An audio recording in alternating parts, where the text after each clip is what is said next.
warahmatullahi wabarakatuh. Perkenalkan, kami dari kelompok 2 yang beranggotakan 8 orang.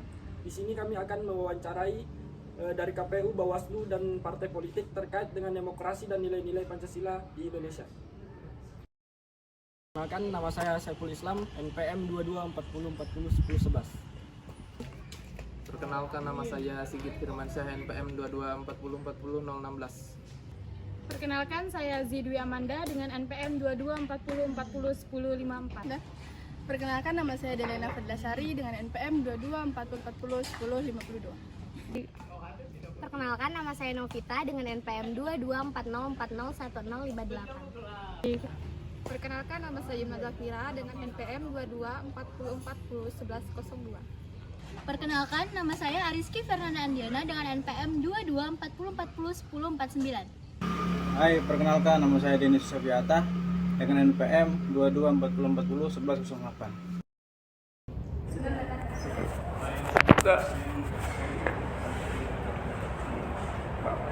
Ya, Assalamualaikum warahmatullahi wabarakatuh, Bapak. Waalaikumsalam warahmatullahi wabarakatuh. Sebelumnya terima kasih atas kepada Bapak telah meluangkan waktunya untuk kami. Perkenalkan Pak, kami mahasiswa sekaligus mahasiswi dari Universitas Kota Tarakan, Fakultas Ekonomi jurusan Manajemen. Sebelumnya izin perkenalkan diri dulu Pak. Perkenalkan, nama saya Saiful Islam. Saiful. Perkenalkan, nama saya Denis Yusafuyata.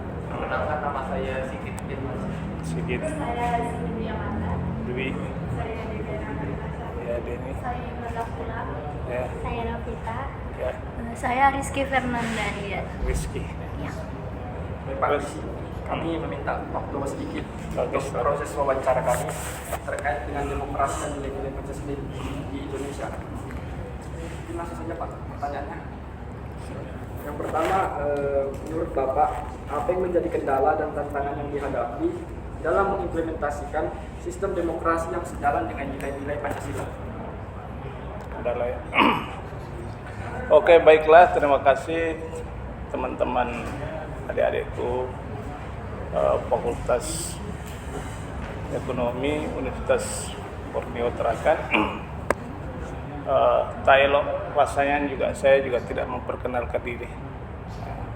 Nama saya Abdali Pilham, SE, MH.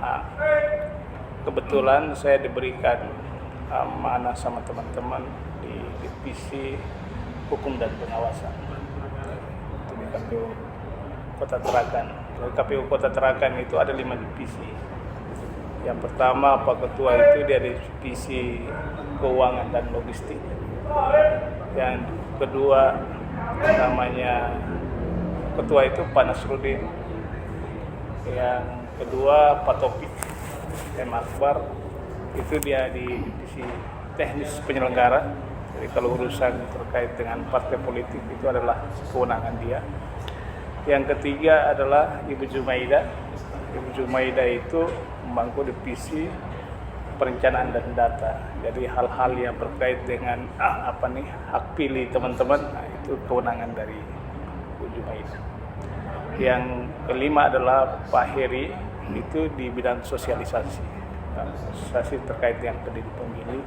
Saya diberikan amanah di divisi hukum dan pengawasan. Hukum dan pengawasan arahnya lebih banyak berkaitan dengan advokasi pada internal dan eksternal.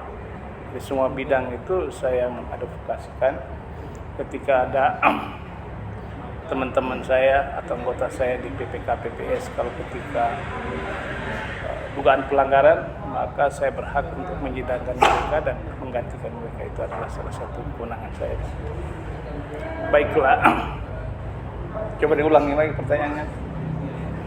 Baik Pak, menurut Bapak, apa yang menjadi kendala dan tantangan yang dihadapi dalam mengimplementasikan sistem demokrasi yang sejalan dengan nilai-nilai Pancasila?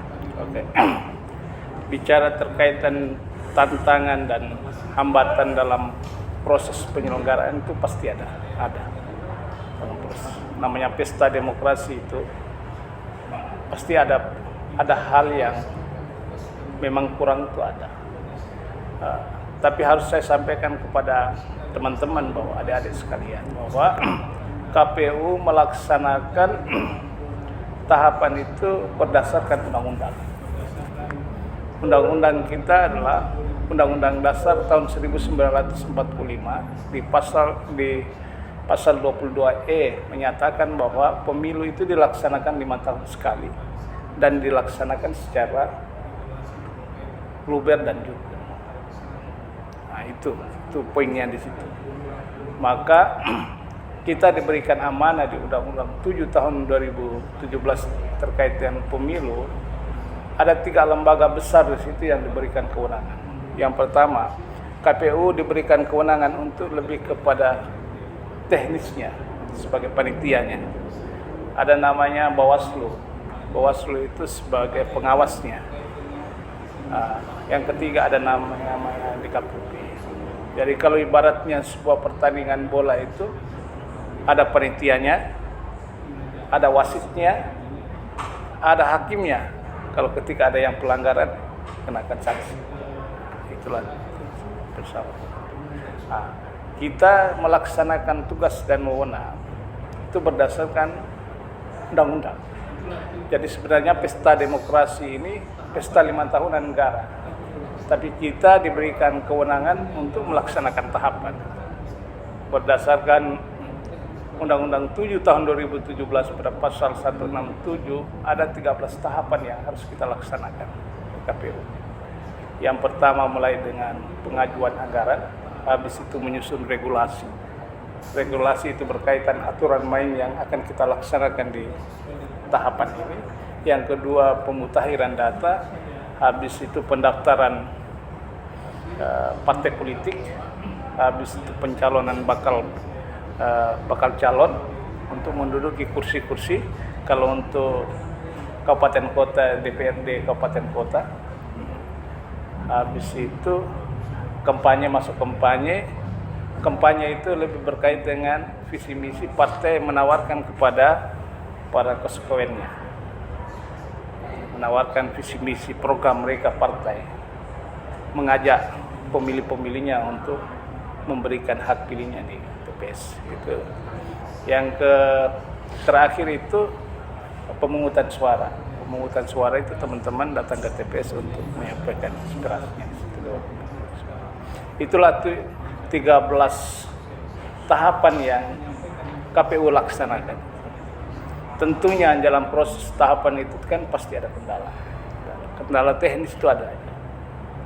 Mungkin kendalanya pas waktu kita mendistribusikan logistik, mungkin terjadi hujan, banjir, apa segala macam. Mungkin juga dalam tahapan pelaksanaan itu mungkin anggota kita tidak melaksanakan tugas sesuai dengan prinsip sebagai penyelenggara. Mungkin saja ada hal-hal yang lain tidak. Tapi alhamdulillah bahwa yang saya ikuti selama saya periode di sini mulai tahun 2019 sampai 2020 kemarin, 2 pemilu yang saya laksanakan, pemilihan umum 2019 dengan pilkada kemarin 2020, alhamdulillah proses itu berjalan. Kekurangan itu pasti ada. Yang pertama terkait dengan partisipasi kita masyarakat.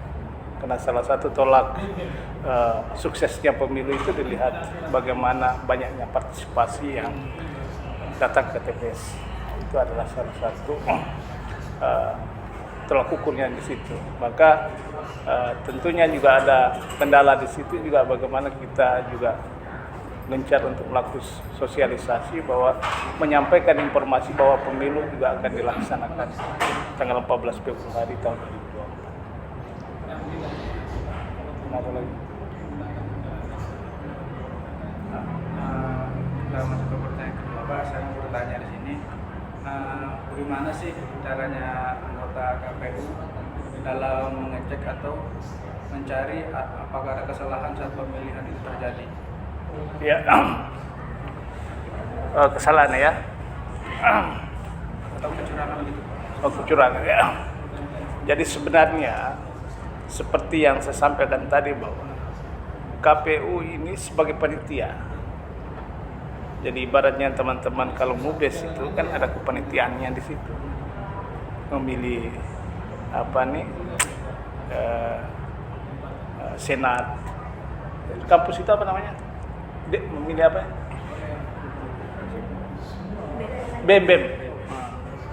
BEM kan ada aturan main di situ. BEM itu dilaksanakan setahun sekali. Habis itu pesertanya adalah mahasiswa aktif. Habis itu dibuktikan dengan identitasnya, kartu mahasiswa. Habis itu calon itu harus menyampaikan visi dan misinya. Hampir sama aja itu. Karena KPU itu juga melaksanakan tahapan itu juga sesuai dengan yang bedanya. Kalau teman-teman itu menggunakan anggaran dasar, anggaran rumah tangga, MUBES kan. Nah, kalau kita berdasarkan undang-undang. Jadi undang-undang itu sudah disepakati oleh Dewan sebagai lembaga legislasi untuk memberikan kita kewenangan untuk melaksanakan pemilu itu. Tentunya bahwa untuk pergantian pemilu itu juga sudah saya sampaikan tadi bahwa pemilu itu juga akan dilaksanakan 5 tahun sekali untuk melaksanakan pergantian tonggak pemimpin. Hanya satu-satu jalan aja yang untuk mengganti pemimpin itu lewat pemilu. Maka tentunya juga harus ada perlibatan kita semua. Bukan kami sebagai komisioner atau di KPU, tapi semua warga negara Indonesia yang terlebih khusus teman-teman yang ada di Kota Tarakan yang ikut terlibat untuk bagaimana pesta demokrasi itu berjalan sesuai dengan apa yang kita inginkan, sesuai dengan aturan dan mekanisme yang terada di regulasi. Terus baik, masuk di pertanyaan ketiga. Bagaimana cara memastikan bahwa pemilu itu berlangsung secara adil, transparan, dan partisipatif dalam sebuah sistem demokrasi? Oke. Tentunya juga di samping kita punya dasar kuat kita sebagai penyelenggara itu, ada 13 prinsip dalam penyelenggara itu. Kalau kita membaca di Undang-Undang 7 itu dia berisikan 573 pasal dan 6 buku dia. Buku pertama bicara tentang istilah, tujuan, prinsip. Buku kedua itu dia bicara tentang, buku itu sebenarnya bab itu. Kalau di KUHP itu dia pakai buku dia. Kalau di Undang-Undang 7 itu dia ada buku. Dan buku kedua itu terkait dengan tugas dan kewenangan penyelenggara pemilu. Ya, buku ketiga itu dia bicara tentang pelaksanaan pemilu. Buku keempat itu bicarakan tentang sengketa. Buku kelima bicara tentang pidana. Buku kelima bicara tentang tambahan lain. Termasuk masuk di dalam dari 573 pasal itu terdapat 30 bab di dalam. Maka kalau kita bicara di buku 1, ada dasar kita, ada batasan kita sebagai penyelenggara itu. Yang pertama, di prinsip-prinsip. Prinsip penyelenggara itu ada 13 prinsip. Yang pertama, penyelenggara itu harus mandiri. Mandiri itu artinya tidak ada intervensi dari pihak manapun. Jangankan istri, jangankan orang tua. Tidak boleh diberikan intervensi. Karena penyelenggara itu berjalankan sesuai dengan undang-undang, aturan main. Yang kedua, dia harus jujur. Jujur itu menyampaikan sesuai dengan regulasi yang ada, aturan yang ada, dia harus menyampaikan jujur. Dia jangan sampai menyampaikan di luar dari aturan yang ada yang aku bilang tadi 573 pasal itu. Dia jangan sampai keluar dari ranah itu. Karena bisa kita kena puluit dari Bawaslu. Bisa kena kita sidang di KPK kode etik. Yang ketiga, dia harus adil. Jadi semua orang itu dia harus berlaku adil. Salah satu kehadiran teman-teman di sini, karena di KPU itu tagline-nya adalah melayani. Yang pertama melayani partai politik, kedua melayani peserta pemilu, serta melayani partai politik sebagai peserta pemilu, kedua melayani masyarakat yang mempunyai hak pilih. Ini usianya sudah berapa? 17 tahun ya? Nah, sudah pernah ada yang sudah pernah ini memilih? Tahun depan ya, tapi sudah masuk di dalam ini pemutakhiran data belum ya? Ya nanti nanti kita diskusikan. Jadi habis itu ada punya kepastian hukum. Jadi segala sesuatu itu dilaksanakan itu bicara itu ada dasarnya. Melaksanakan tahap juga harus ada dasar. Dasarnya Undang-Undang 7, dasarnya peraturan KPU, dasarnya peraturan dari KPU. Itulah menjadi dasar kita sampai pada juknisnya. Itu yang kita laksanakan. Yang kedua, seterusnya profesionalitas. Profesional, akuntabel, efektif, dan efisien yang kita laksanakan. Itulah menjadi pagar kita untuk melaksanakan tahapan itu. Jangan sampai di luar itu. Kalau di luar itu pasti kita kena di-spread sama teman-teman Bawaslu. Itulah. Maka untuk itu makanya kita juga sering melakukan advokasi kepada baik itu secara internal di KPU, baik itu teman-teman anggota KPU maupun sekretariat, sama juga teman-teman kita di bawah Badan Etok, PPK, sama PPS nanti di PPS. Terus ada lagi? Bagaimana KPU berperan dalam menjamin keberlangsungan demokrasi di Indonesia? Menjamin ya. Yang pertama bahwa tentunya salah satu program kita ini adalah melakukan sosialisasi. Sosialisasi itu penting, menyampaikan semua informasi terkait dengan seperti yang saya sampaikan tadi di pasal 167 tentang tahapan apa aja yang sudah kita laksanakan. Sampaikan juga sama teman-teman media untuk menyebarluaskan semua informasi sehingga masyarakat bisa tahu, masyarakat bisa sadar bahwa kita akan melaksanakan pemilu di tanggal 18. Kedua, dengan batasan-batasan yang juga kita sampaikan. Jangan sampai masyarakat terpengaruh dengan rayuan-rayuan segala macam. Untuk menjaga demokrasi itu paling tidak murni lahir daripada teman-teman untuk memilih pemimpin, bukan atas segala sesuatu. Segala sesuatu itu maksudnya kalian mungkin dikasih uang baru datang ke TPS. Teman-teman Anda berpikir rasional, terima, habis itu datang. Sama aja juga teman-teman menggadaikan hak kalian untuk syukur-syukur hak kalian itu digunakan yang baik untuk kepentingan kita bersama. Kalau menggunakan yang lain itu kan nanti imbasnya kepada kita. Kita menjaga itu. Yang kedua juga teman-teman juga sebagai mahasiswa juga, bukan kami di KPU aja, juga teman-teman juga harus terlibat untuk memberikan informasi kepada kita. Ada persoalan-persoalan di lapangan terjadi.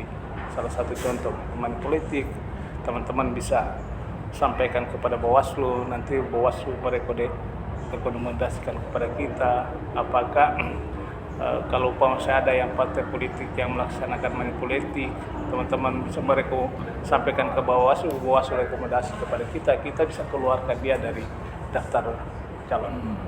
Nah, itu upaya-upaya kita yang kita laksanakan. Juga proaktif dari teman-teman, apalagi teman-teman mahasiswa itu kita berharap bahwa teman-teman mahasiswa ini kan tidak terkontaminasi dengan persoalan politis.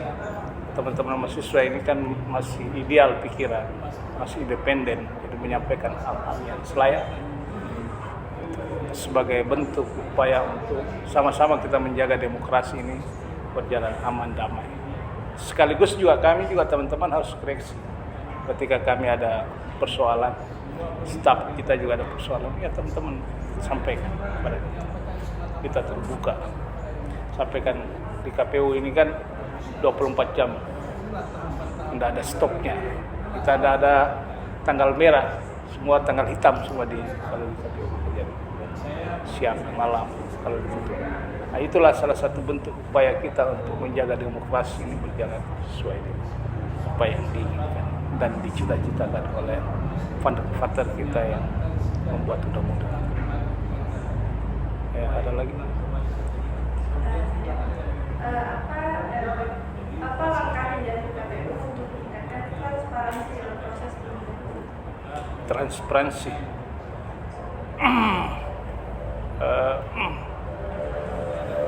Transparansi itu kan artinya membuka seluas-luasnya informasi itu kepada pihak luar. Dan kita setiap kali kegiatan kita ada tim teman-teman di Humas itu ada.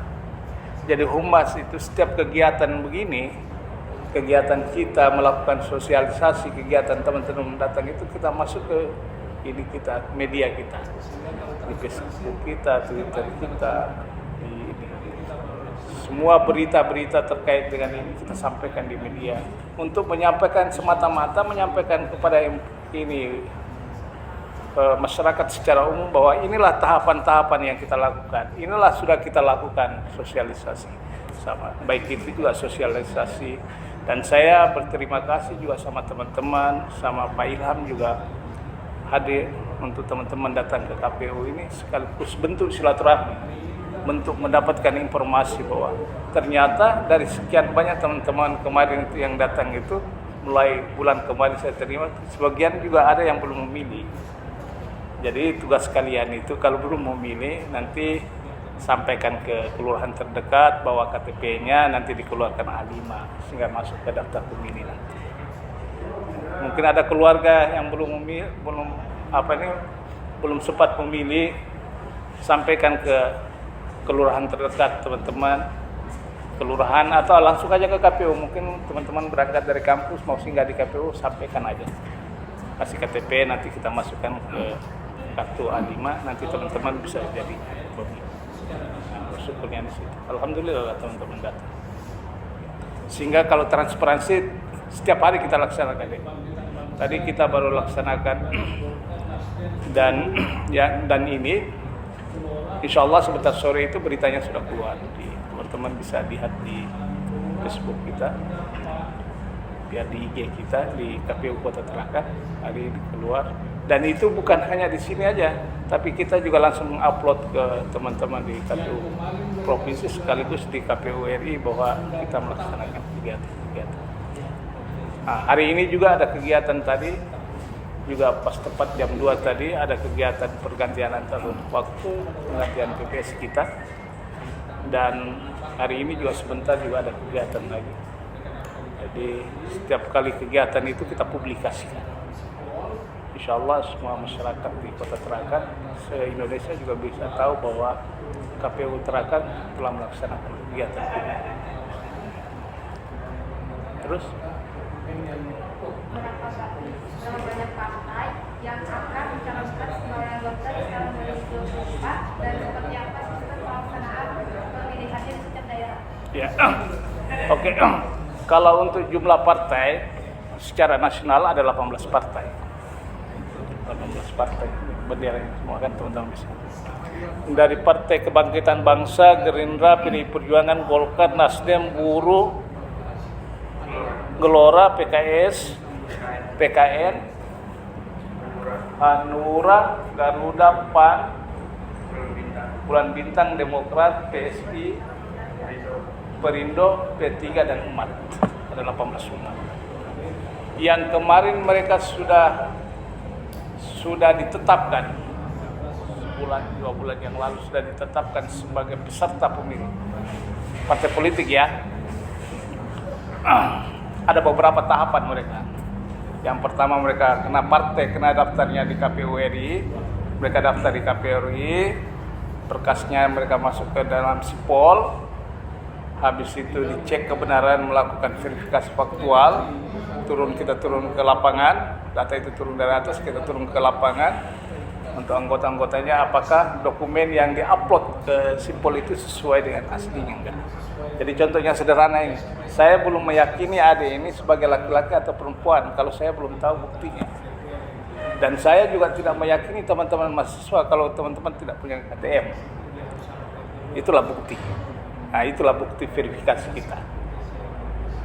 Sama juga kemarin kalau untuk di Tarakan ini kemarin mulai tanggal 1 sampai 14 ada 18 partai politik, hanya 16 partai politik yang mendasarkan calonnya. 2 partai politik kan. Karena mungkin mereka punya nggak ada calon kan. Partai Garuda sama Partai Buruh yang ada mendaftarkan calonnya. Tutup kemarin jam 13:59. Terakhir kemarin mulai tanggal 1 sampai tanggal 14. Baru kemarin tadi malam. Kita juga selesainya terakhir sampai jam 2, jam 3 kan.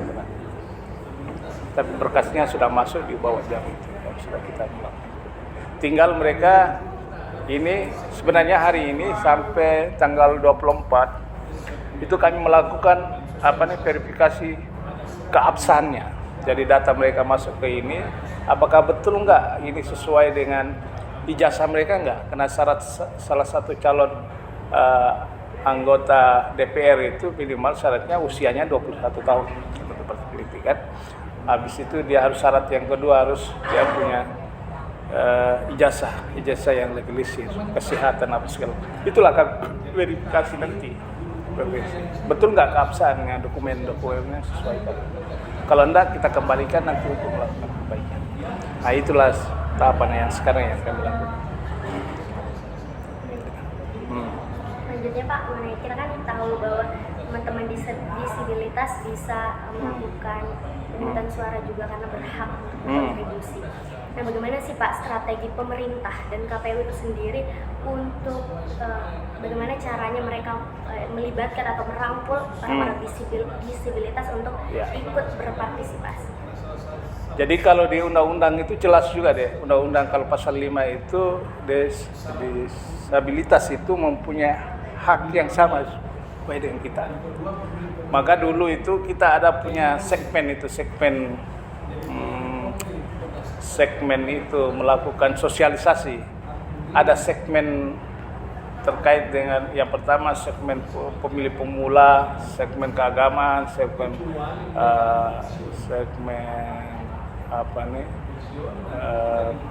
pemilih pemula, pemilih wanita, pemilu agama, habis itu segmen disabilitas itu kemarin kita lakukan segmen itu.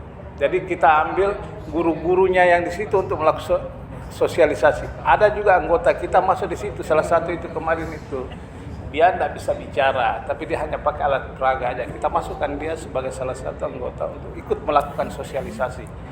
Nanti insya Allah ini kita sudah menyusun program.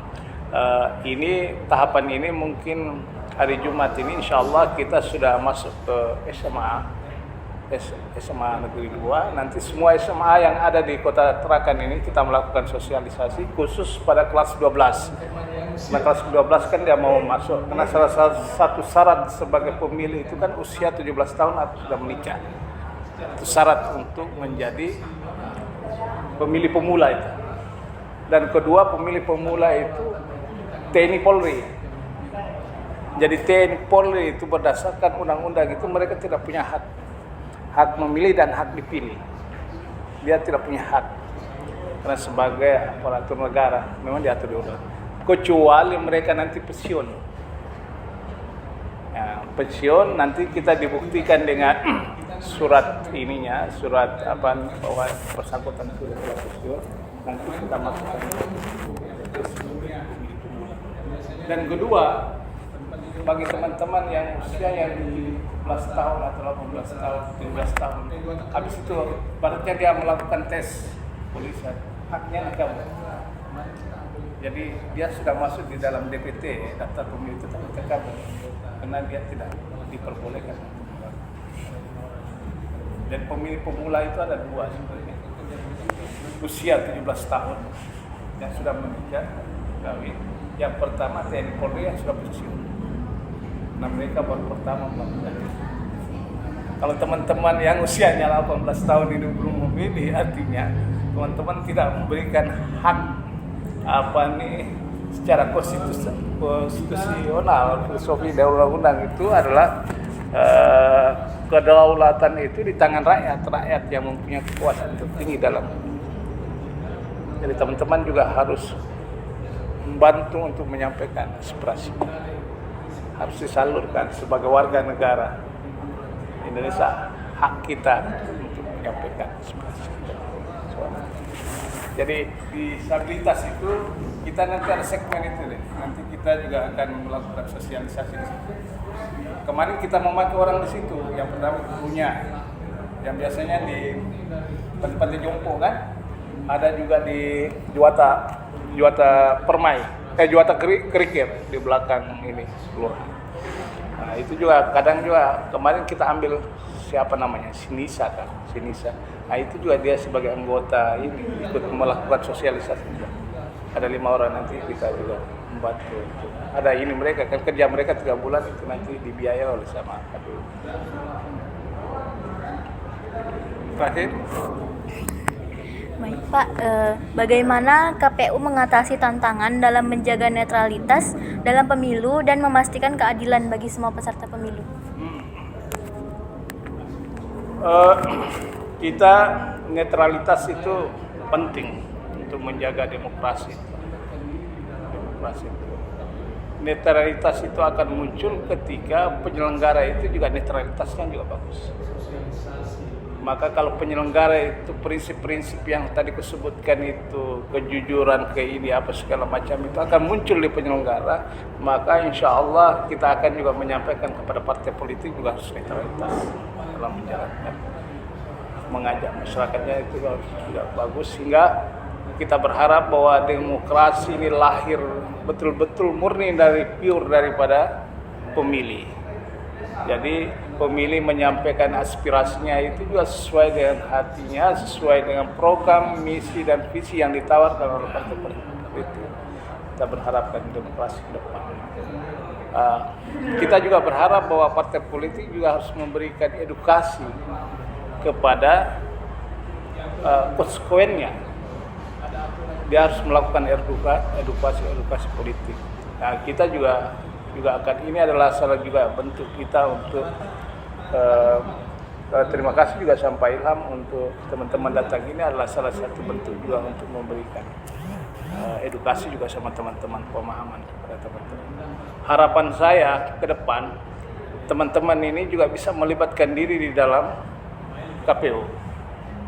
Paling tidak nanti mungkin dibuka segmen untuk sosialisasi di segmen, ada 10 segmen, mudah-mudahan ada anggaran kita keluar berkaitan dengan membuka tentang segmen, itu teman-teman bisa mendaftar di situ. Informasi itu coba teman-teman harus cek di linknya KPU. Yang kedua, paling tidak teman-teman itu saya berharap bahwa mahasiswa di semester ini, usianya ini mempunyai hak pilih. Kedua, bisa membantu kita menjadi anggota KPPS yang jaga di TPS. Karena kita ke depan itu mengharapkan bahwa sistem itu kan tersistem, terpakai aplikasi semua. Sehingga teman-teman juga akan berharap bahwa teman-teman yang melek teknologi. Jadi teman-teman melek itu adalah salah satu ya teman-teman mahasiswa. Kami nanti mencoba untuk di aturan juga menyampaikan bahwa ada aturan juga kami harus kerjasama dengan pihak pemilu. Jadi teman-teman kampus juga kami rata-rata anak terakan semua kan? Tinggal di Terakan? Dari Bulungan? Tapi pemilu kan pulang kan? Iya Pak. Hah? Bulungan? Iya Pak. Di Bulungan. Ya mudah-mudahan pas pemilu itu kalian di sana, tapi kerjanya 1 bulan sih ya. 1 bulan. Lumayan juga gajinya lah. 1 bulan. Kemarin saya hanya informasikan kepada teman-teman, kebetulan saya kemarin korwil di Terakan Utara. Sebelumnya korwil di Timur. Itu rata-rata saya masukkan pentarli itu teman-teman mahasiswa. Di utara itu atas puasa masuk mahasiswa itu. Dari berapa puluh orang? 80 orang. Jadi nanti KPPS ini kan 7 orang. 7 orang dikalikan dengan TPS kita 677, berapa orang? Ekonomi nih. Harus cepat menghitung. Nah itulah saya berharap teman-teman juga masuk di dalam situ, melibatkan diri masuk di situ. Kerja 1-2 hari, hitungan 1 bulan lumayan untuk uang bensin. Alhamdulillah, insya Allah. Saya berharap bahwa teman-teman juga, kalau teman-teman diterapkan minimal teman-teman juga melibatkan diri situ masuk sebagai PPS. Untuk membantu kita sama-sama untuk menyukseskan pemilu tahun 2024 nanti. Terakhir, saya secara pribadi juga tidak ada lagi pertanyaan lah. Ada Pak. Nah, satu. Maaf sebelumnya Pak ya. Ya.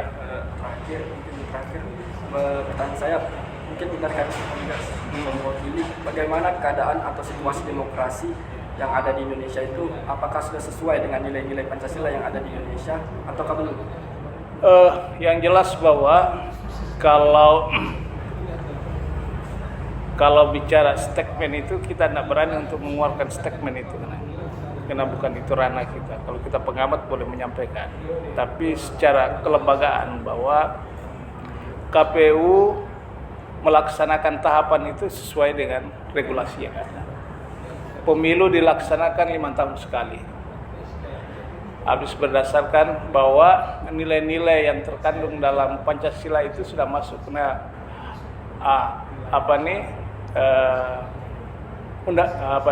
Pancasila itulah adalah salah satu dasar plafon pondasi kita setiap manusia. Yang pertama bahwa sila pertama itu juga memberikan hak kita untuk melakukan kebebasan beragama. Kedua, di dalam juga diajarkan banyak mengajarkan tentang prinsip-prinsip dalam hidup. Baik kita bersikap jujur apa segala macam. Habis kalau kita jujur itu kan habis itu sampai ke sila kelima, sila keempat pemusyawaratan perwakilan. Itu salah satu bentuk sila keempat itu adalah sebagai upaya demokrasi yang kita. Hari ini yang saya melihat tolak ukurnya bahwa untuk di Kota Tarakan aja tolak ukurnya. Kalau pemilu itu sukses dan tidak sukses itu dilihat dari tolak ukurnya. Tolak ukurnya apakah di Tarakan, khususnya di Tarakan itu alhamdulillah tidak ada gugatan satupun selama dua kali saya mengikuti itu. Yang pertama di pemilu 2019 dan 2020. Artinya tidak ada gugatan. Artinya kita di sini aman, masyarakatnya juga tertib. Artinya secara tidak ini tolak ukurnya demokrasi di Tarakan bagus. Ya. Saya bicara kecil karena saya tidak mau masuk ke wilayah nasional, wilayah di kita yang saya rasakan, yang saya alami dan saya lihat itu alhamdulillah. Dan Kalimantan Utara skala nasional itu teraman kedua di seluruh Indonesia. Pertama Bali, baru kita. Itu teraman kedua menurut teman-teman di kepolisian dan TNI Polri menyampaikan bahwa, dan diskusi saya beberapa hari juga dengan teman-teman baik itu juga jaksa, teman-teman kepolisian, TNI Polri, bahwa untuk keamanan di Tarakan sampai saat ini alhamdulillah masih aman. Karena kita ini daerah kepulauan, kedua kita ini kota jasa dan transit, jadi mudah untuk mereka antisipasi apabila terjadi hal-hal yang tidak kita ingin. Karena kecil, cepat mereka bergerak itu. Dan selama saya di KPU baru 1 periode, tapi di pemilu yang saya ikut, di pemilu 19 dan 2000, tidak ada satupun gugatan yang ada. Walaupun pemilihan 2019 itu ada selisihnya 6 suara, tapi malah di pemilu sebelumnya itu teman-teman mengatakan ada yang 1 suara aja, tidak ada yang bukan selisih. Artinya kondisi kita ini, karena kita juga melakukan sosialisasi terus ke tokoh-tokoh masyarakat. Kemarin kita sama MUI, habis itu nanti kita ke tokoh Muhammadiyah, kita NU, kita ke tokoh teman-teman di Toraja, teman-teman di Katolik, Protestan. Kita melakukan sosialisasi dan teman-teman lain untuk menjaga kondusivitas yang ada di kita. Kalau tolak ukurnya di situ aja. Tolak ukur itu ada sengketa atau enggak. Kalau daerah kita di Tarakan ini kalau enggak ada sengketa, enggak ada terjadi pembakaran, itu artinya demokrasi kita di Tarakan ini masyarakatnya alhamdulillah jalan. Ya tolak ukurnya di situ. Saya enggak bisa menggambarkan secara keseluruhan karena yang saya gambarkan itu apa yang saya lihat, apa yang saya dengar dan apa yang saya lakukan. Kalau untuk Tarakan aja kita aman, dan untuk Kalimantan Utara kita terbaik yang kedua se-Indonesia tingkat keamanan.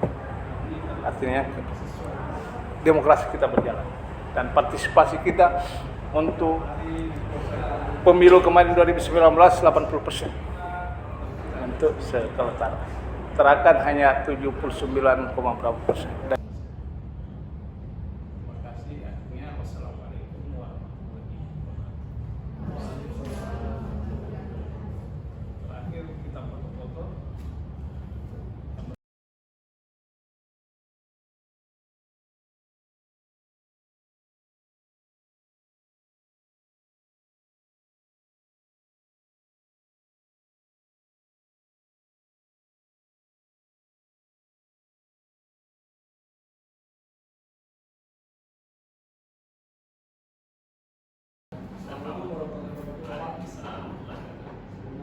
kasih Bapak telah menerima.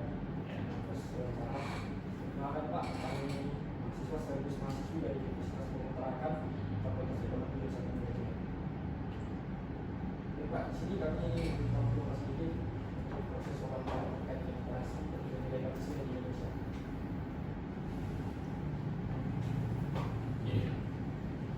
Langsung jawab pertanyaannya. Oh gitu, ya. Assalamualaikum warahmatullahi wabarakatuh.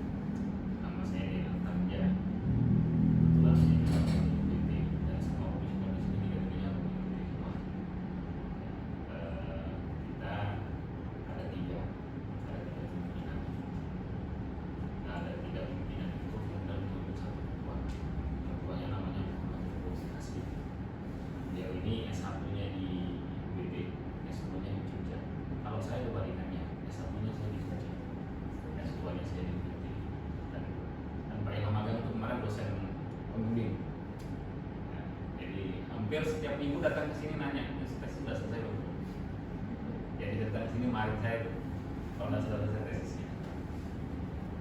Yang ketiga itu Pak Jupri. Pak Jupri juga alumni UBB S1-nya. Kayaknya cukup. Kemudian di antara kita bertiga, saya yang paling muda. Kalau tadi kan hanya status tuh. Saya yang paling muda dan saya juga yang belum nikah. Ini termasuk nasib baik aja di Indonesia dengan lebih bawah. Apa lagi ya? Cukup kali ya? Atau mau nomor WA juga? Kalau saya kasih nomor WA nggak bisa digunakan, artinya ya untuk kepentingan cukup saya dan kamu aja yang tahu kan, gitu kan. Artinya tidak boleh salah gunakan, dikasihkan ke orang-orang yang tidak bertanggung jawab atau mungkin mengirim hal-hal yang tidak berfaedah. Kalau sekedar mau tanya informasi, mau sharing-sharing dengan pengetahuan, pengawasan, saya orang yang saya orang yang open-minded. Kemudian saya malah senang dengan adanya diskusi seperti ini. Kalau dari kita bertiga itu kita masing-masing megang divisi. Kalau saya megang HPPH itu hukum, divisi hukum, pengawasan, divisi hukum pencegahan, PAMAS dan Humas. Makanya ketika ada datang ke sini, saya yang menerima, bukan ketua ataupun Pak Jupri. Kalau Pak Jupri itu dia divisinya anggaran dan sengketa. Jadi semua orang-orang marah yang dilaporkan nanti Pak Jupri yang kalau Pak Ketua itu dia divisinya SDM dan Dantim. Jadi terkait dengan rekrutmen pengawas mulai dari staf sampai tingkat kelurahan, beliau dia sebagai leading sektornya. Kita bertiga ini pakai sistem kolektif kolegial, artinya tidak ada keputusan sepihak, semua diputuskan dalam rapat yang namanya ya, kita menerapkan silaturahmi. Jadi begitu ya. Ada lagi yang mau ditanyakan sebelum kita masuk materi? Cukup ya. Oke Pak, langsung saja pertanyaan. Boleh. Menurut Bapak, bagaimana seharusnya pelaksanaan demokrasi di Indonesia agar lebih konsisten dengan nilai-nilai Pancasila yang menjadi dasar negara? Kenapa selalu dikaitkan dengan nilai Pancasila? Ini? Kenapa? Oke. Terus apa lagi dasar negara selain Pancasila? Ya. Artinya kalau kita membicara Pancasila kan kita bicara tataran filosofis. Ya. Kita bicara tataran filosofis panjang, kita diskusinya sampai 2 hari. Kalau bicara pemilu yang ideal, saat ini Indonesia ini kan sudah mengalami perkembangan mulai dari tahun 55 sampai sekarang. Ya. Dari yang sifatnya parlementer sampai ke presidensial. Kalau bicara pemilu ideal sesuai dengan nilai Pancasila, kalau saya mengukurnya sederhana saja. Yang pertama kita tahu apa sebab Tuhan yang Maha Esa. Ada nggak calon yang tidak beragama atau ateisme? Yang kedua, kemanusiaan yang adil dan beradab. Kalau dia beragama, berarti dia bertuhan. Kalau dia bertuhan, berarti dia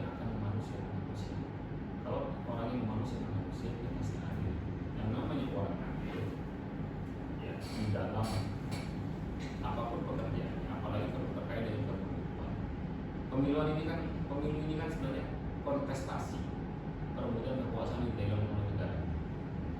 Ya, agar kemudian produknya itu bermartabat, menghasilkan pemimpin yang baik, pemimpin yang cerdas, maka pesertanya harus cerdas peserta. Nah, peserta yang cerdas adalah peserta yang punya batasan etika dan paham hukum. Barulah dia kemudian bisa bersikap adil. Kalau dia sudah adil, maka dia otomatis beradab. Maksudnya beradab begini: ketika dia ingin meyakinkan pemilih, dia tidak mengedepankan popularitas dan prestasi. Yang dia kedepankan adalah kapasitas. Dan yang punya hak pilih juga harus cerdas. Yang dilihat itu adalah kapasitas, intelektualitas, integritas. Bukan hanya kapasitas secara personal, tapi juga kapasitas secara sosial. Mampu nggak dia untuk mewakili masyarakat di wilayah pilihannya. Nah, kalau itu sudah terwujud, maka lahirlah sila ketiga, Persatuan Indonesia. Sila keempat itu kan adalah perwujudan daripada pemilu itu sendiri. Kemudian kalau sudah sila keempat berjalan dengan baik, makanya kan Dewan Perwakilan Rakyat. Nah, kalau misalkan kalian cermati baik-baik, anggota dewan itu mewakili dapil daerah pemilihan. Kita akan ada berapa dapil? Harus tahu ini. Tarakan itu ada 4 dapil. Ya, dapil 1 itu Tarakan Tengah, dapil 2 Tarakan Barat, dapil 3 itu Tarakan Timur, dapil 4 itu Tarakan Utara. Dan setiap dapil itu jumlah anggota dewannya itu berbeda-beda. Berbeda-beda. Ada yang 9, ada yang 10, ada yang 7, ada yang 4. Nah, anggota calon legislatif itu yang notabene mewakili partai politik, mereka berkontestasi untuk mendapatkan suara terbanyak di masing-masing dapilnya. Namun karena kita menggunakan sistem terbuka, ya kan, bukan tertutup, maka yang terpilih nantinya jadi anggota dewan adalah yang mendapatkan suara terbanyak. Dengan catatan partai politiknya suaranya terakumulasi. Nah, kalau dia tertutup, meskipun partai politiknya itu menang, maka partai politik yang menentukan siapa yang menjadi dewan. Makanya di sila keempat itu Dewan Perwakilan Rakyat. Jadi mewakili rakyat. Kalau dia betul-betul mewakili rakyat melalui musyawarah mufakat, maka lahirlah keadilan sosial bagi seluruh rakyat Indonesia. Wujudnya apa? Ketika wakilnya memilihkan rakyatnya, misalkan nih, namamu siapa? Saiful Islam. Islam ya? Jangan sampai nanti namanya Islam tapi tidak Islam. Nah, Saiful Islam ini misalkan anggota dewan, mewakili Tarakan Barat. Ya, kalau Saiful Islam adalah orang yang amanah, maka seharusnya tidak ada jalan di Tarakan Barat itu yang rusak. Satu. Yang kedua, sekolah-sekolah di Tarakan Barat seharusnya tidak ada yang bocor, tidak ada yang, ya kalau kita lihat kan sekolah di Tarakan ini kan hampir semua macam hotel, ya. Terus kemudian infrastrukturnya untuk pemerintahnya bagus, tertata rapi dan lain sebagainya. Itu yang masuk dalam keadilan sosial, sehingga tidak ada gap antara kaya dan miskin. Semua orang punya hak secara proporsional. Karena bicara adil itu bukan berarti sama rata sama rasa. Itu PKI. Itu pahamnya komunis. Kalau keadilan berarti dia mendapatkan secara proporsional. Ya, secara proporsional artinya ya kalau usahamu besar ya kamu mendapatkan hasil besar. Kalau istilah kerennya itu bilang orang no pain no gain. Istilah kerennya. Nah, itulah catatan dari Bawaslu itu terkait dengan pertanyaan pemilu yang ideal berdasarkan partai. Nah, terus apakah kemudian sekarang sudah ideal? Kalau menurut kami, ya mendekati ideal. Karena jalannya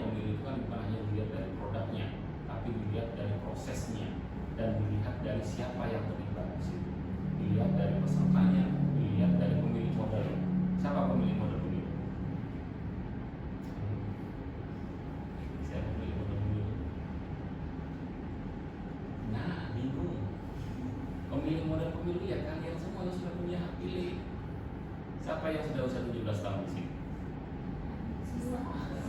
Semua udah punya KTP. Nah, siap dilamar. Oke. Nah, usia 17 tahun itulah pemilik modal yang sesungguhnya. Kenapa? Hakikatnya besarnya anggaran untuk pemilu itu tujuannya untuk mengakomodir rakyat Indonesia yang punya hak pilih. Gitu. Jadi gitu ya. Nah, itu boleh coba saya.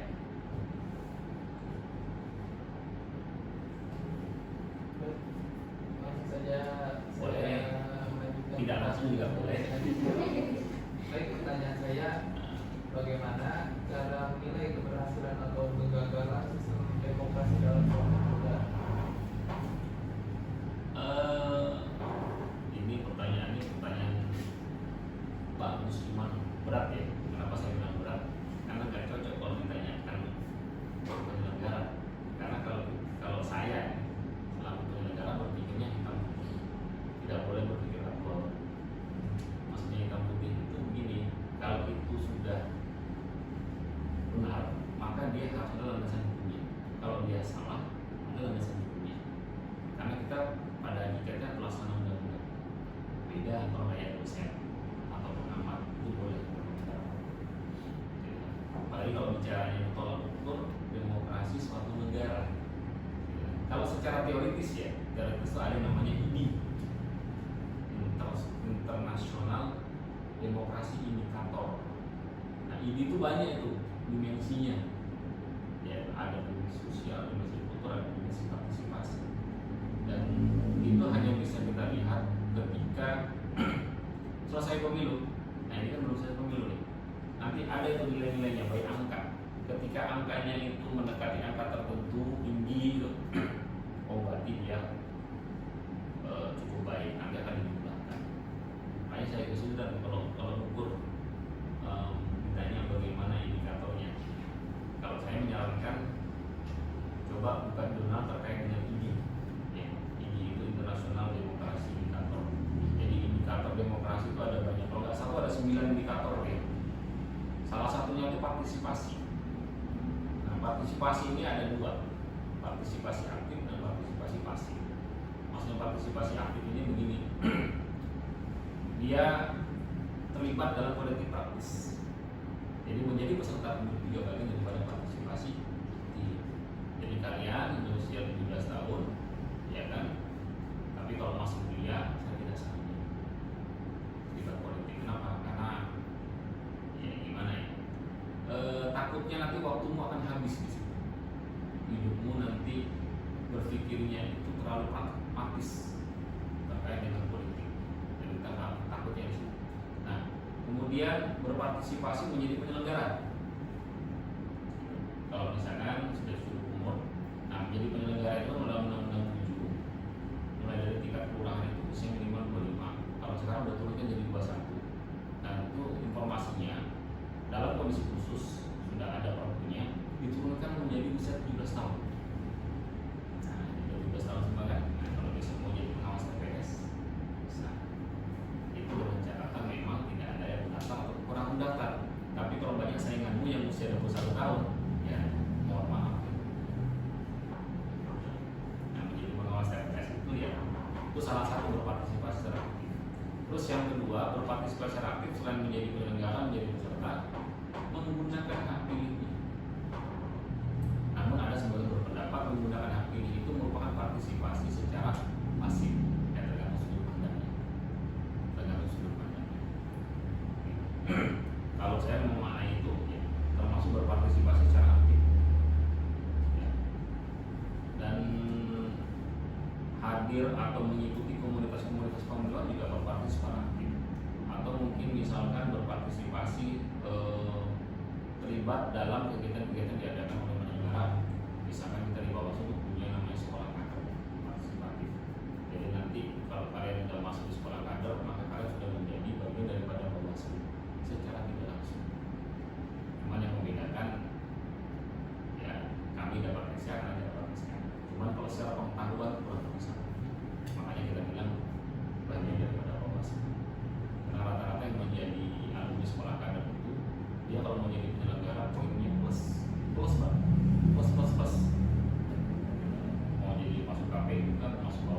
jajarannya mau jadi PPS, PPK atau poinnya mas, apalagi mau jadi peserta. Karena hari ini banyak peserta pemilu itu yang notabene orang partai politik yang tidak. Tapi kalau kader Bawaslu dipastikan paham aturan, karena memang dibina di itu. Jadi itu ya kalau terkait dengan partisipasi itu salah satu tolak ukurnya partisipasi. Yang kedua, pelanggaran. Nah, bicara pelanggaran itu ada secara kuantitas, ada secara kuantitas. Secara kuantitas berarti kita bicara banyak tidaknya pelanggaran yang terjadi.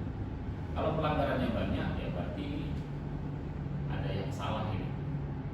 Yang salah apakah masyarakat itu kurang teredukasi atau memang peserta pemilunya yang tidak paham aturan. Gitu. Nah nanti dari kuantitas itu lihat lagi bagaimana kualitas pelanggarannya. Nah ini penting.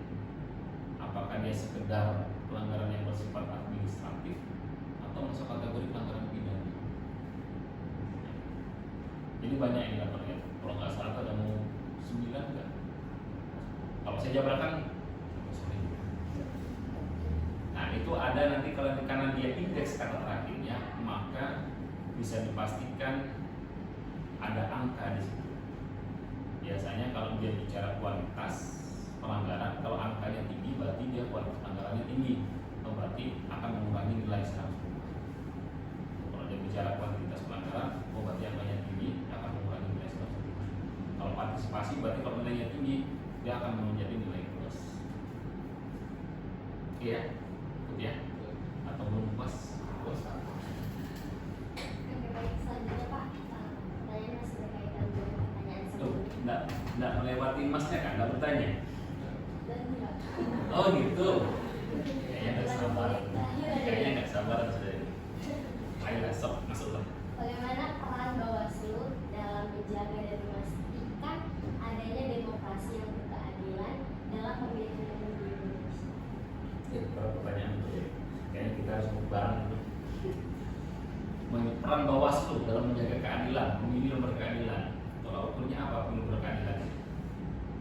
Kita sering mendengar pemilu yang berintegritas, bermartabat, apa tolak ukurnya? Apakah dilihat dari produknya, atau dilihat dari prosesnya, atau dilihat dari partisipasi masyarakatnya? Kan? Indikatornya banyak. Kalau berbicara pemilu berkeadilan, atau mungkin bicara keadilan kita lihat dulu ada yang bermasalah, ya kan? Atau ada yang diproses di Bawaslu. Jadi kalau nggak ada yang diproses di Bawaslu berarti tidak berkeadilan. Kan? Karena bicara keadilan itu kan identik dengan orang yang bermasalah kemudian disidang menghasilkan suatu keputusan. Nah keputusannya itu diterima nggak oleh semua pihak. Dan kalau kita membicara mekanisme pengadilan, pemilu yang berkeadilan, ini harus lebih konkret lagi. Pertanyaannya bagus, cuma kurang konkret saja. Makanya ini jawabnya agak bingung kan, agak mengglobal sedikit. Gitu. Nah, kalau yang dilakukan dari Bawaslu, Bawaslu ini kan sederhana aja.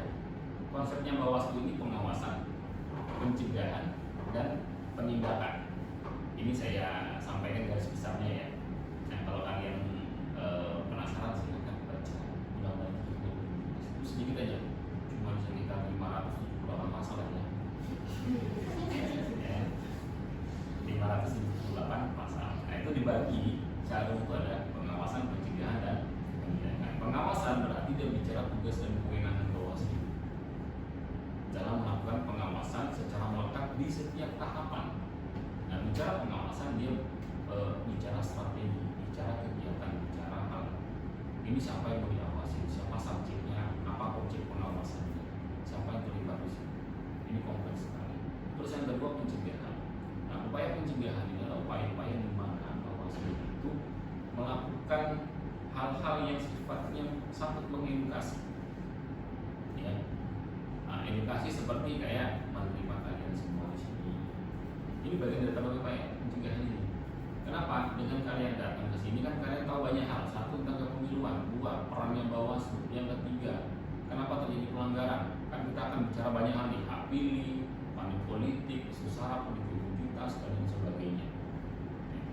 Nah, ketika kalian memiliki pengetahuan itu, maka secara tidak langsung kalian ini sudah menjadi bagian daripada Bawaslu.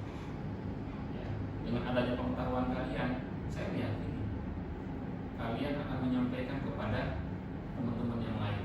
Paling tidak ketika dalam ada satu forum diskusi, kalian bisa berbicara. Gitu. Ini bagian daripada pencegahan.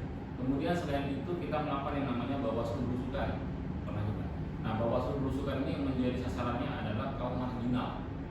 Kaum marginal ini adalah masyarakat yang di wilayah pesisir, perkebunan. Ada nggak yang dari pesisir ini? Ujung utara, ujung timur, misalkan ada? Nggak ada ya? Itu berarti orang kota semua ini. Biasa. Orang Tarakan semua kan? Siapa dari Bulungan? Oh, Bulungan juga. Ini? Oh, Tarakan, saya kira dari Papua. Jadi sisanya ini Tarakan semua. Oh, dari Bunyu. Jauh sekali sini. Kayak di Bulungan ada Unikal ya? Ada Unikal. Kenapa enggak kuliah di Unikal? Kenapa di UPT? Oh, di sini ya. Kalau sisanya orang Tarakan semua. Ya, itu tadi. Nah, kemudian kita juga melakukan sekolah kader pengawas partisipatif. Ya, targetnya itu ya kalian semua. Ya, yang masih muda, masih energi, masih mampu berpikir kritis, bukan orang-orang yang usia lanjut. Kemudian kita pernah melakukan sekolah pemilu, kita masuk ke sekolahan, sosialisasi pemilu pemula untuk pelajar, menggunakan MOU, ya, dengan stakeholder mulai dari Pemkot, kemudian OKP, Ormawa, termasuk UBT. Makanya kalian bisa masuk ke sini. Kita udah yang UBT, maksudnya melakukan perjanjian kerjasama. Ya, nah ini insya Allah besok tidak lanjut daripada itu tanggal 22 kalau nggak salah ini kita akan ada kegiatan kepemiluan debat pelajar tingkat sederajat dan dirangkai dengan MOU dengan BNPB. Jadi kalau dengan kampusnya kita sudah terikat, nah ini kita menjadi ikatan lagi dengan BNPB. Kalau dengan BEM fakultas itu yang sudah MOU dengan Bawaslu baru fakultas hukum. Tapi kalau ekonomi mau juga BEM-nya silakan, kita welcome saja. Ya meskipun nanti saya bingung juga maksudnya di mana gitu kan. Tapi bisa aja kan, bisa aja nanti. Polseknya Bawaslu Tarakan ini alumni fakultas ekonomi, Ahmad Nur. Dan diatasi orang-orang keuangan itu rata-rata dari ekonomi UBT. Ada Kiki, Risa, ya. Kalau kita bertiga komisionernya rata-rata dari UBT. Ya. Kemudian untuk orang hukumnya itu juga dari UBT, fakultas hukum. Termasuk yang foto si saya itu staff itu dia alumni UBT juga, cuma dari jurusan PGSD. Jadi di sini hampir semua UBT semua staffnya. Kayaknya nggak ada yang UBT staffnya, staff. Nah bahkan kita di sini yang orang bakti itu kita dorong untuk kuliah. Kalau nggak sanggup di UBT ya bolehlah pergi ke desa. Kita dorong. Nah itu yang kemudian kita yang mau juga dengan UBT. Jadi ya untuk yang dari Bawaslu mudah bagus kan. Itu dari konsep pencegahannya. Kemudian apabila terjadi pelanggaran, sumber dugaan pelanggaran itu ada dua. Satu dari laporan masyarakat, yang kedua dari temuan. Temuan ini berarti dia berasal dari pengawasan aktif. Nah, ketika ada dugaan pelanggaran, maka akan diproses di Bawaslu. Bawaslu akan melakukan mekanisme penanganan pelanggaran. Nah, dalam mekanisme pelanggaran itu ada yang namanya kajian awal untuk menentukan ini jenis pelanggarannya apa, administrasi, pidana atau kode etik. Kalau dia pidana, maka dia akan dilanjut di sentra gakumdu. Jadi sentra gakumdu ini merupakan satuan khusus di mana Bawaslu bekerja sama dengan kepolisian dan kejaksaan. Nah, kemudian administrasi. Kalau dia pelanggaran administrasi, maka akan ada tindak lanjutnya. Bisa berupa mediasi. Kalau mediasi nggak berhasil, maka dilakukan yang namanya adjudikasi. Jadi adjudikasi ini sidang, sama kayak ini ruang sidang ini. Ini kalau ada adjudikasi, ada persidangan. Nah, jadi nanti ini berubah semua. Ini nanti dibikin panggung kan, ada sebelah situ. Itu panggung, di situ ada meja sidang dan lain sebagainya. Ini berubah jadi sidang. Kalau pernah masuk pengadilan, sama. Nah, kalau nanti persidangan, ya salah satu hakimnya saya. Karena di Bawaslu ini punya fungsi kuasi pengadilan. Kuasi pengadilan itu artinya pengadilan semu. Ya, jadi dibilang pengadilan, dia bukan lembaga pengadilan, tapi punya fungsi pengadilan. Karena produknya Bawaslu salah satunya adalah putusan. Dan putusan Bawaslu itu wajib ditindaklanjuti oleh KPU. 3 hari ditindaklanjuti, maka mereka bisa dipidana. Nah, itu ya. Jadi secara garis besar pengawasan, pencegahan dan penindakan. Jadi itu jawabannya sama namanya? Hah? Novi. Oke, terima kasih Novi. Tayangnya bagus, cuman kurang lucu. Makanya agak mengglobal jadi. Ya. Atau mungkin kurang pas. Padahal saya bukan penguasa. Siapa lagi mau bertanya? Oh, silakan. Namanya siapa? Nama saya Denisius. Oh, ya. Tapi tidak tendensius ya. Ya, saya mau bertanya kepada Bapak. Jadi Pak, mengapa Pancasila itu dijadikan sebagai acuan dalam menilai baik buruknya etika dalam berpolitik? Kenapa dijadikan acuan? Berarti kita ini harus bicara tataran filosofis ini. Karena bicara Pancasila ini kan dasar apa? Apa Pancasila itu? Dasar negara. Iya kan, dasar negara, dasar filosofis. Jadi sebenarnya bicara Pancasila itu bicara ideologis. Bicara ideologis itu bicara apa sebenarnya ideologis? Bicara prinsip. Ya kan? Bicara prinsip. Bicara sesuatu yang harus dilakukan.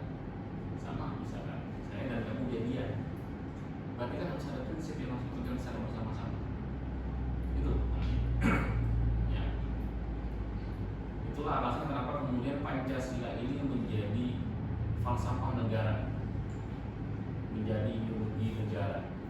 Dan hampir semua undang-undang ketika dia diuji coba di Mahkamah Konstitusi, salah satu batu ujinya itu adalah Pancasila. Ketika dia bertentangan dengan salah satu sila dari Pancasila, maka undang-undang apapun itu bisa digugurkan. Ya. Undang-undang apapun itu. Ya. Terkait dengan kepemiluan, pemilu ini merupakan perwujudan daripada sila keempat. Apa sila keempat? Kerakyatan yang dipimpin oleh hikmat kebijaksanaan dalam permusyawaratan perwakilan. Ya kan? Kerakyatan yang dipimpin. Jadi kita ini adalah rakyat yang dipimpin oleh satu orang. Rakyat yang dipimpin oleh penguasa, dan penguasa itu merupakan hasil musyawarah mufakat yang kita kenal sebagai demokrasi, yang kita kenal sebagai pemilu. Nanti pemilu sudah mulai hadir. Jadi kalau ada di sini ya apa ya, biasanya itu ngikut ke rumah itu tadi. Ya, itu sampai mana tadi saya? Sampai kerakyatan ya. Nah, pemilu misalnya kayak presiden. Presiden ini penguasa negara. Bentar ya. Halo. Waalaikumsalam. Gimana?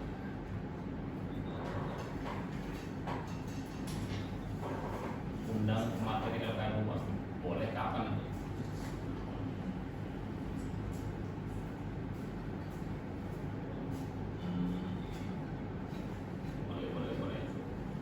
Sini lah, sini aja. Ini apa ada di kantor? Nah nanti kalau memang memanukan, nanti kita bicara kira-kira kapan pelaksanaannya.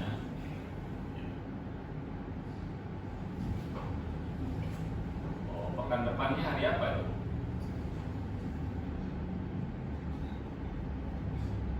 Atau kalau mau datang aja kalian bawa surat ke sini ketemu dengan saya ada di kantor nih.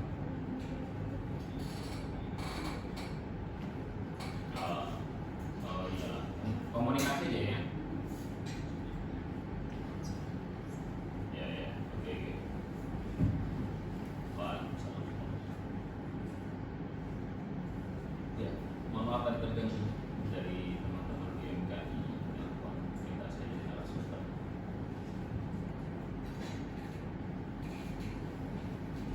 Ya, tadi udah semua. Nilai Pancasila tadi ya. Ya. Dewan Perwakilan Rakyat Republik Indonesia, Dewan Perwakilan Rakyat Daerah Provinsi, tingkat kabupaten kota. Kalau teman-teman mau memaknai kata perwakilan rakyat, berarti anggota dewan itu seyogyanya merupakan wakil dari masing-masing dapilnya. Apa itu dapil? Daerah pemilihan. Kalau dia anggota dewan dari Tarakan Tengah, berarti dia wakilnya masyarakat Tarakan Tengah. Meskipun dia dari partai politik A, partai politik B, tidak penting lagi. Nah, maka dari itu anggota dewan memiliki kewajiban secara moral untuk memikirkan daerah pilihannya. Jadi kalau ada jalan rusak, ada hal-hal yang tidak baik di mana di dapilnya itu, ya berarti tidak jalan sebagai dewan. Kenapa kemudian ada mekanisme seperti itu? Ya, karena setiap orang, setiap wilayah memiliki populasi yang berbeda-beda, dan setiap populasi dalam satu wilayah tergantung demografinya, tergantung tipologi masyarakatnya, tergantung, makanya kan kebutuhan setiap orang kan berbeda-beda. Nah, kebutuhan itulah yang kemudian diwakilkan secara representatif oleh wakil rakyat. Nah, ketika itu berjalan dengan baik, lahirlah sila kelima, keadilan sosial bagi seluruh rakyat Indonesia. Kalau dalam konteks pemilu, ketika kita menghasilkan presiden yang baik dan amanah, maka bisa dipastikan kalian punya setidaknya dapat beasiswa, kampusnya dapat subsidi sehingga mudah, ya kan? Ya meskipun UKT dikit naik, tidak ada masalah lah kan. Tapi setidaknya mutu pendidikannya itu ada perkembangan, ya kan? Ada perbaikan. UGT itu negeri, ya kan? Kalau dia negeri maka menggunakan anggaran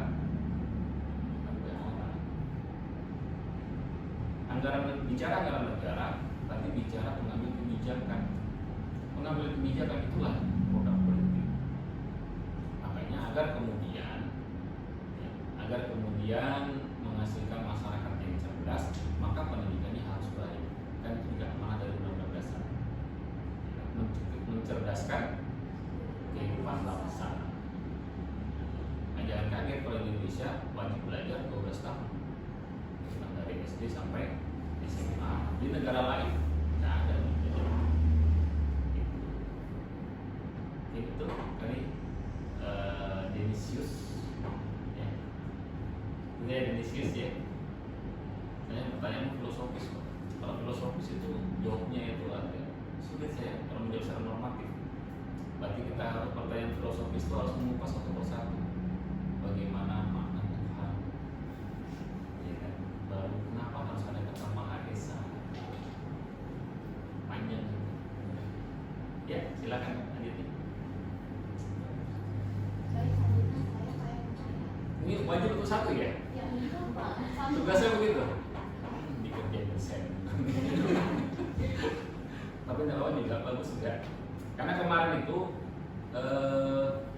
sebelum-sebelumnya sebelum lebaran itu untuk kelompok.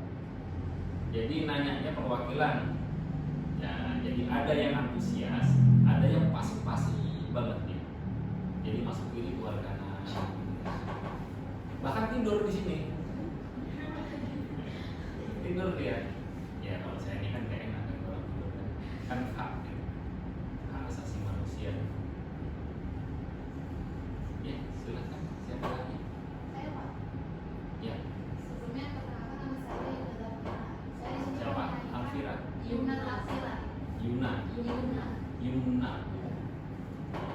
Untuk pakai I ya. Silakan Yumna. Jadi pertanyaan saya Pak, bagaimana pendapat Bapak mengenai pemilu serentak yang akan dilaksanakan tahun 2024 mendatang? Baik-baik saja. Pemilu serentak 2024 ini kan pemilu paling rawan di dunia. Ini pendapat saya pribadi ya. Pemilu paling rawan. Kenapa saya bilang paling rawan? Karena di tahun yang sama kita pemilu tanggal 14 Februari. Pemilu itu sendiri sudah cukup rawan. Karena hanya di Indonesia yang pemilunya itu milik presiden, legislatif, dan Dewan Perwakilan Daerahnya dalam satu waktu yang sama. Negara lain beda. Dan ini kan dalam perkembangan pemilu di Indonesia baru kan di tahun-tahun sebelumnya kan berbeda juga undang-undangnya. Pemilihan presiden terpisah dengan pemilu legislatif. Ketika pertama kali diterapkan pemilu di 2019, pemilih presiden, legislatif, dan Dewan Perwakilan Daerah pertama kalinya banyak penyelenggara yang meninggal dunia karena apa? Kelelahan. Karena otomatis dia kerja ekstra. Saya sendiri secara pribadi kalau sudah masuk pemilu itu 3 hari saya bisa nggak tidur. Makanya kalau hari ini punya pacar mungkin 2 hari besoknya nggak putus dari dulu kan. Karena terlalu sibuk ngurusin negara. Ini aja. Wawancara kalian sudah berapa kali hari ini? Bahkan Facebook saya itu H-1 waktu pemilu 2019 seperti hack. Apa? Facebook saya. Makanya saya kalau kalian nyari di Facebook, langsung saya post dan minta tim IT untuk mengambil langkah-langkah cepat. Ya sudah di close saya sekarang. Berarti saya tidak bermain Facebook. Itu juga saya. Karena kemarin saya berpikir Facebook itu menjadi sarana media untuk kemudian bersosialisasi ya kan, banyak hal sekaligus melihat perkembangan.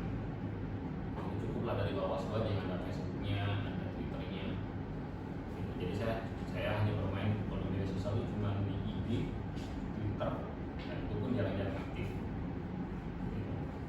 Karena kalau makin kemarin Facebook saya itu ada mau 100 ke 200 ribu sempat juga viral banyak hal. Jadi kalau terkait dengan apa pertanyaannya siapa gimana tadi ya?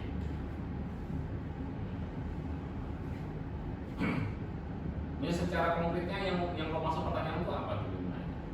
Konkretnya? Iya.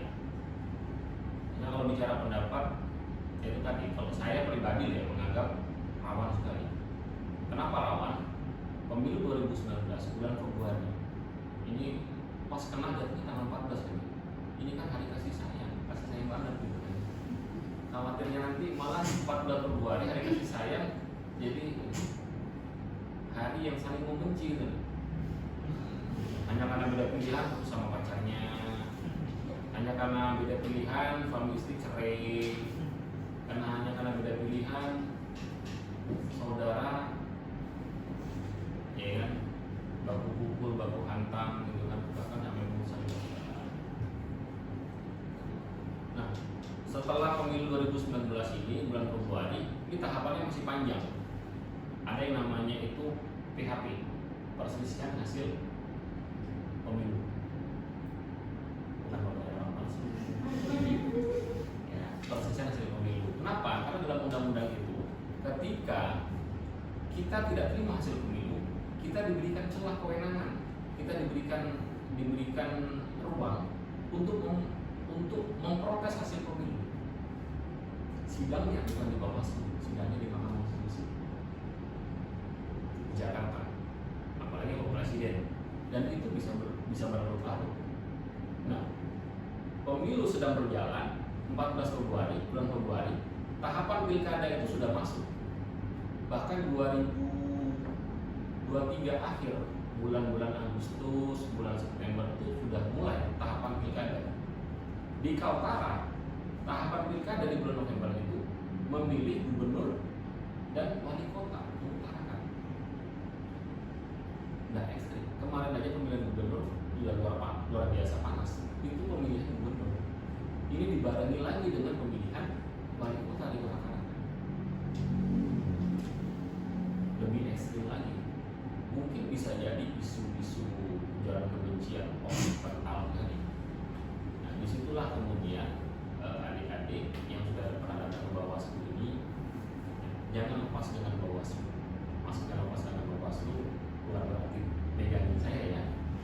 Nah, maksudnya lepas dengan Bawaslu ketika ada hal-hal yang membingungkan di masyarakat, bisa komunikasi. Nah, nanti kalau mau pegang nomor saya nggak apa-apa juga. Ya silakan ke nomor saya. Kalau memang ada informasi atau mungkin ada hal-hal buat saya bingung ini. Saya mau nanya ini bagaimana terkait dengan ini. Ini katanya isunya begini. Nah, itu penting. Kenapa? Karena yang namanya mahasiswa itu satu kritis, yang kedua tidak pragmatis. Ya, orang kalau sudah kritis otomatis tidak pragmatis. Tapi terkadang orang kritis itu hanya mau benernya diri kan apa tidak? Nah, itu yang masalah. Ini kalau kita membicara isu 2020. Terus yang kedua, di 2024 tidak ada jaminan. Bahkan dari lembaga epidemiologi dunia tidak pernah memberikan jaminan bahwasanya corona hilang. Indonesia sampai saat ini pernah nggak dihubungi buat statement di Indonesia bebas corona? Ada nggak? Belum ada. Bahkan sekarang sudah mulai dimusuhkan lagi varian baru tuh, iya kan? Varian baru, bisnis baru lah, lumayan, cuman sepaham. Ya, karena tidak ada kepastian terkait dengan COVID, ya saya bukan tidak percaya COVID ya. Yang saya tidak percaya itu orang-orang yang mengambil kesempatan di balik bencana COVID itu yang saya percaya itu, yang kadang-kadang tidak realistis.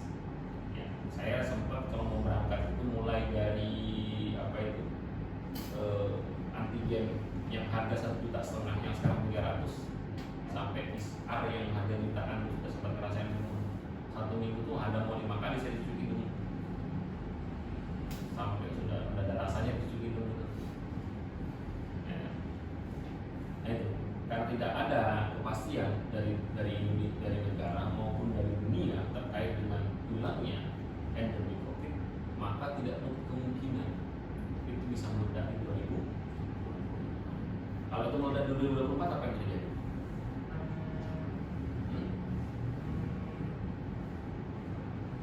Halo, Ibu, ya. Oh iya, benar saya bergeser ke sana. Dua masih tik. Iya.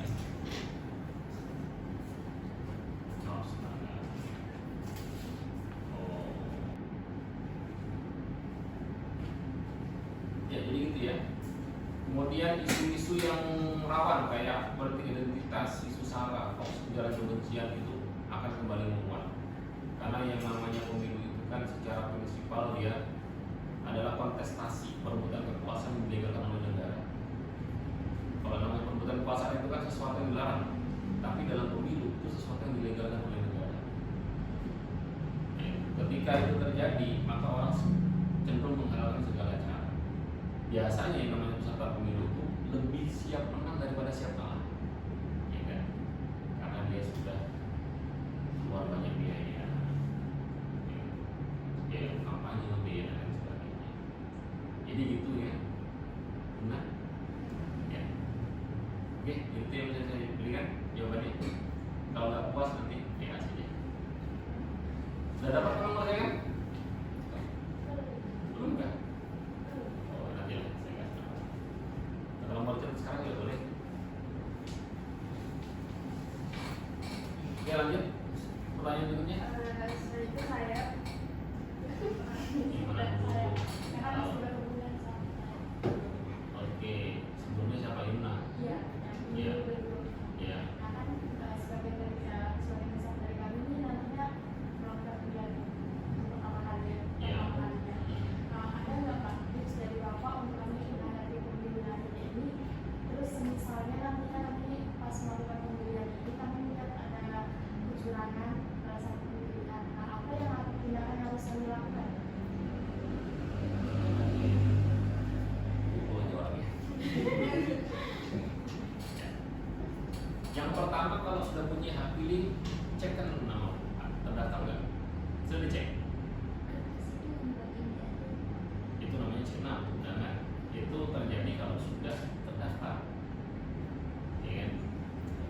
Sudah dicek namanya? Belum? Bawa KTP kan? Silakan nanti dicek DPD online. Ya. Nah, kalau yang Tarakan di sini itu Tarakan ya, kecuali Yuna ya. Ini Bulungan ya. Novi Tarakan ya. Denisius Tarakan juga. Nah, punya KTP kan sudah. Kan sini pakai motor tuh. Ada yang bawa motor masing-masing. Oh, ada dua. Oh, boleh. Nah, itu kan kalau teman-teman bawa motor otomatis sudah punya SIM tuh. SIM kan syaratnya KTP. Silakan cek KTP-nya. Nah, kalau misalkan tidak terdaftar, silakan komunikasikan dengan saya. Nanti saya akan rekomendasikan ke KPU. Ya. Tapi kalau kalian mau langsung melapor ke KPU juga boleh. Tapi biasa prosesnya panjang. Tapi kalau lewat saya itu biasanya jalur jalan tol. Ya, biasalah ada orang kan. Itu yang pertama, cek dirimu dalam daftar pemilih. Yang kedua, pastikan punya hak pilih, ya kan? Dan yang ketiga, gunakan hak pilihmu secara cerdas untuk melihat pemilih bukan berdasarkan popularitasnya, bukan karena berdasarkan fisiknya, mentang-mentang dia macam artis Korea gitu kan, gitu kan, wah pasti pilih kau gitu kan. Ya. Tapi pilihlah berdasarkan intelektualitasnya, integritasnya dan kapasitasnya, bukan berdasarkan isitasnya. Ya kan? Kalau kamu memilih berdasarkan popularitas dan isitas, maka kamu akan menghasilkan pemimpin. Jangan kaget kalau nanti ada pemimpin-pemimpin yang tidak sensitif terhadap rakyatnya, bahkan menyalahgunakan kewenangan untuk kepentingan pribadi. Jangan protes. Kemudian sampaikan kepada teman-teman yang lain untuk tidak golput. Dan yang terakhir, kenali pelanggarannya pemilu. Pelanggaran pemilu itu ada 3, ada pidana, administrasi, dan ada kode etik. Nah, pelanggaran pidana ya kayak money politik, hoax, isu sara, ujaran kebencian, itu pelanggaran pidana semua. Kalau administratif dia berkaitan dengan tahapan pemilu. Jadi misalkan sudah ada jadwalnya dalam PKPU 3 tahun 2022. Nah, ini kan dalam tahapan itu sudah ada tanggalnya. Tanggal 1 sampai 14 adalah tahapan pencalonan DPRD. Nah, tapi kalau kemudian itu tidak dilakukan oleh KPU dan kalian tahu, silakan laporkan ke Bawaslu. Kita akan proses KPU, kita sidang. Itu dia nanya, kenapa diproses ada laporan? Sama laporan ABT. Nah, itu dia. Kenali pelanggarannya. Kemudian kode etik. Kode etik terkait dengan misalkan pelanggaran yang dilakukan bukan oleh peserta tapi oleh penyelenggara. Siapa itu? KPU dan Bawaslu. Kalau misalkan kalian melihat saya tidak adil, menilai saya melakukan pelanggaran, itu ya silakan dilaporkan kode etik. Atau misalkan teman-teman melihat, oh ini KPU-nya curang ini Pak, gitu. Oh ini KPU-nya curang ini Bang ini di TPS. Halo Ira, ya.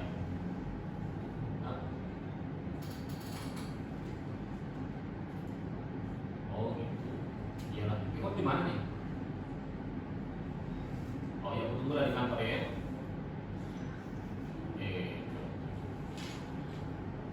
Jadi gitu ya. Dikenali pelanggarannya. Nah, ketika itu teman-teman sudah mengenai pelanggarannya, silahkan dilaporkan ke Bawaslu. Kalau misalkan takut terintimidasi, jangan khawatir. Saya pandai menyimpan rahasia, sudah terlatih. Ya, karena waktu pertama kali dipilih, kita dibimbing langsung oleh Pak Pampres. Yang latih kami itu langsung dari Kopassus. Jadi jangan khawatir. Ya, terkait dengan itu, kita akan melindungi pelapor, dijamin. Ya, kalaupun ada bocor itu bukan dari Bawaslu, mungkin bisa jadi temanmu sendiri yang membocorkan. Makanya kalau mau melapor kayak gitu, ya tidak usah ngomong sama orang, ya kan? Karena bisa jadi teman terdekatmu itu adalah orang pertama yang kamu suka. Ini bukan anu ya, jangan pula begitu.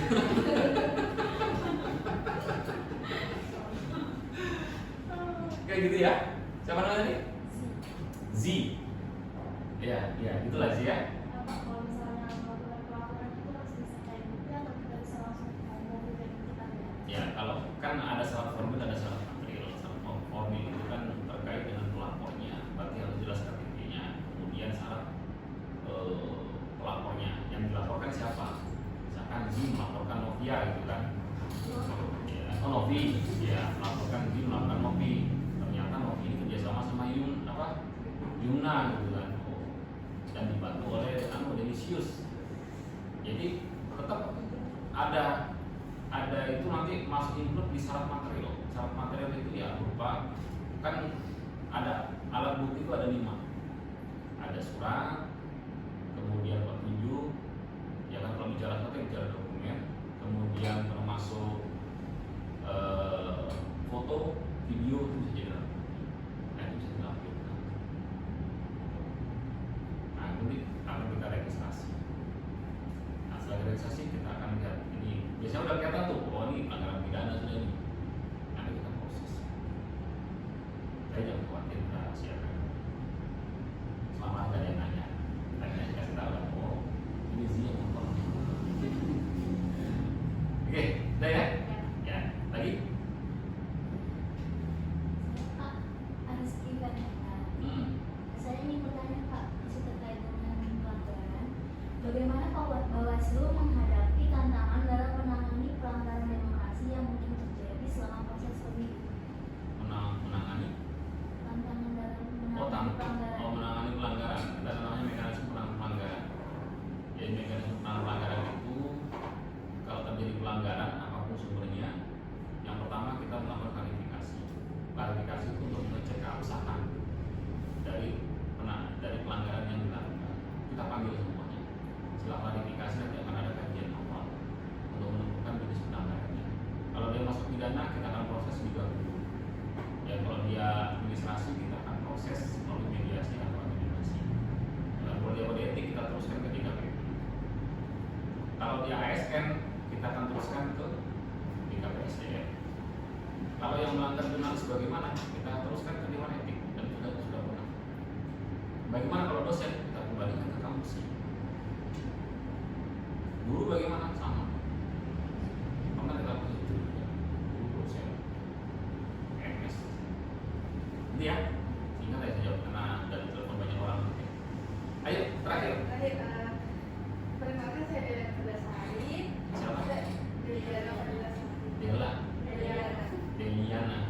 Nama kalian susah jadi itu. Jangan susah dilupakan ini.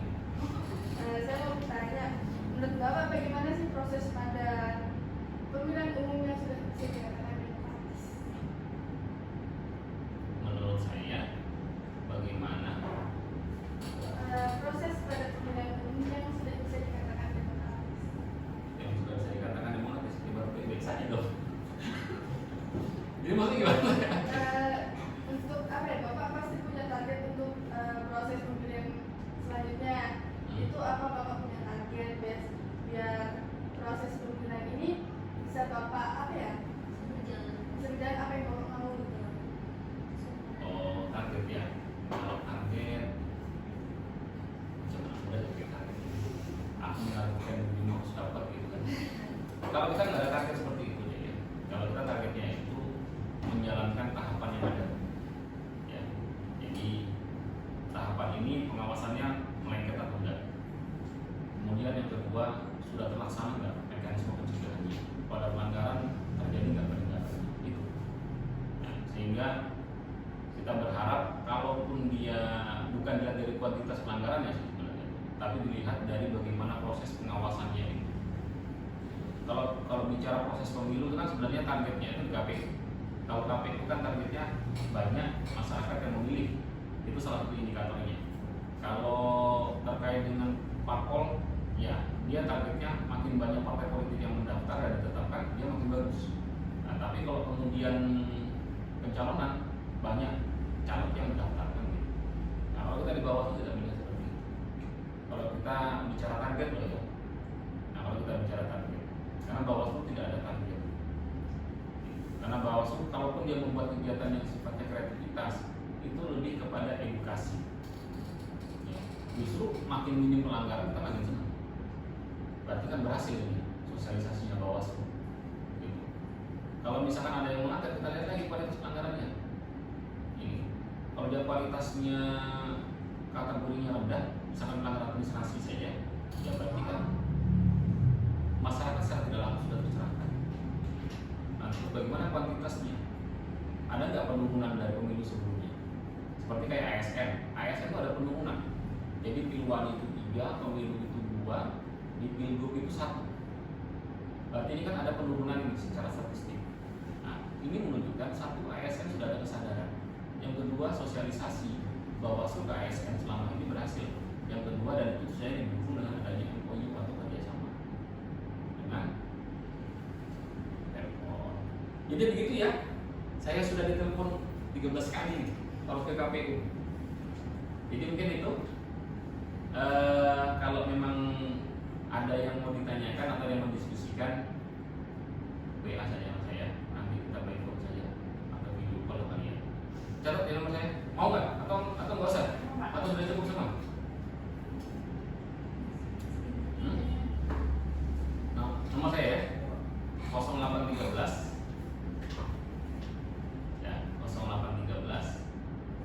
2822 5375. Ya. Tahu kan nama saudara? Ya? Ya. Kalau nggak tahu aku dulu. Oke, itu kali ya. Ya.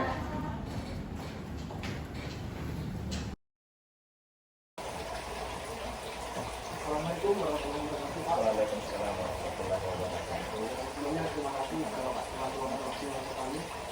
Silakan Pak, kami mahasiswa sekaligus mahasiswi dari Universitas Sumatera Selatan, Fakultas Ekonomi di Kalimantan. Di sini kami meminta waktu sedikit dalam proses wawancara kami terkait dengan demokrasi dan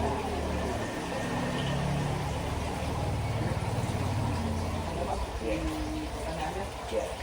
Pertanyaan yang pertama Pak, bagaimana Pancasila dapat mempengaruhi kebijakan pemerintah dalam konteks demokrasi, terutama dalam hal yang memperjuangkan kepentingan rakyat dan menciptakan kesejahteraan sosial? Kalau menurut saya, coba jangan dulu. Bagaimana Pancasila dapat mempengaruhi kebijakan pemerintah dalam konteks demokrasi, terutama dalam hal memperjuangkan kepentingan rakyat dan menciptakan kesejahteraan sosial? Kalau menurut saya, dan saya juga baru beberapa tahun ini aktif di politik ya. Saya bukan kader asli dari politik, saya baru belajar juga di politik. Makanya bagi saya, kalau orang baik dan orang yang tidak aktif berorganisasi, tidak terjun ke dunia politik, maka yang akan mengikutinya akan orang jahat. Nah, jadi sebagai orang yang terjun ke dunia politik, maka kami berusaha sebagai kader politik itu memperjuangkan hak-hak rakyat, termasuk dalam artian ya, karena negara kita berdasarkan Pancasila, maka kita harus memperjuangkan masyarakat sesuai dengan Pancasila.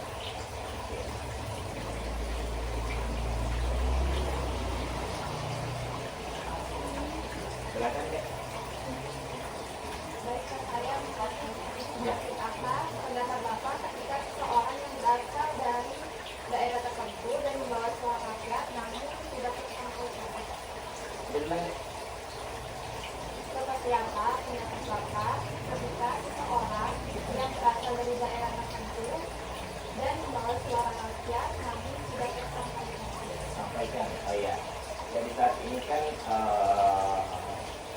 banyak sekali calon-calon politik yang berasal dari luar daerah ya, misalnya tapi dia tidak paham betul dengan daerah kita sendiri. Tentunya ini sangat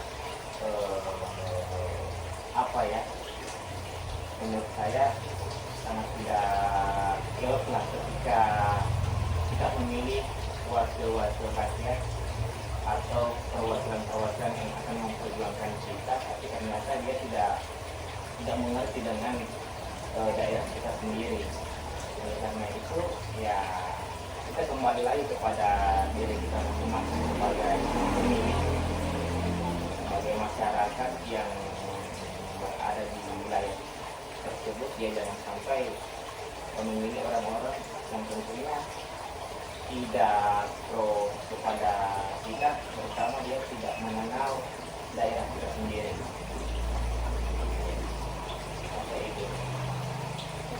Baik, selanjutnya mungkin seperti yang kita ketahui bahwa banyak sekali masyarakat atau yang kurang percaya sama pemerintah atau anggota DPR lainnya karena banyaknya berbagai isu kan. Nah, menurut Bapak selaku tokoh politik, bagaimana tanggapan Bapak untuk membangun kembali citra untuk mendapatkan kepercayaan masyarakat baru? Ya, betul sekali, pertanyaan yang paling baik. Saat ini kepercayaan masyarakat terhadap DPRD, baik di DPRD tingkat kota, provinsi maupun di pusat, tentunya sangat buruk di mata masyarakat, sebagian besar lah. Karena itu tadi bahwasannya aspirasi atau keinginan dari masyarakat itu sendiri kadang tidak tersampaikan, dalam artian bahwasanya banyak sekali kepentingan masyarakat kecil yang tentunya mereka abaikan. Jadi juga membuat kami sebagai salah satu tokoh politik atau salah satu perwakilan dari masyarakat, tentunya bagaimana cara mengembalikan kepercayaan kembali, seperti kita harus mendengarkan kembali aspirasi atau kepentingan masyarakat. Tentunya dengan melalui reses, melalui terjun ke lapangan, bukan hanya di waktu pemilihan saja, tetapi jauh, kalau bagi saya pribadi, jauh-jauh hari atau saat-saat yang tidak bisa kami tentukan, kami selalu turun ke lapangan mendengarkan keinginan masyarakat. Tapi sebagian besar juga dari perwakilan yang tentunya tidak seperti yang kami lakukan. Kalau kami pribadi sih, bagaimana cara mengembalikan image anggota DPRD ke masyarakat, ya harusnya memperbaiki diri masing-masing dengan cara turun ke masyarakat, mendengarkan keluhan-keluhan atau mendengarkan aspirasi yang disampaikan oleh masyarakat. Yeah. Selanjutnya, bagaimana pandangan Bapak tentang pentingnya nilai-nilai Pancasila dalam membangun dan mempertahankan demokrasi di Indonesia? Iya, pentingnya nilai-nilai Pancasila adalah yang pertama, sebagai masyarakat, sebagai perwakilan masyarakat, kita harus mensosialisasikan tentang nilai-nilai Pancasila di tengah masyarakat. Tadi masalah keadilan, masalah kerakyatan, nilai-nilai Pancasila yang tentunya masih banyak dari politik itu tidak, karena kita tidak dibekali dengan Pancasila itu sendiri. Kami juga terus terang aja ada semacam setiap ada pertemuan, kami juga dibekali dengan nilai-nilai Pancasila itu.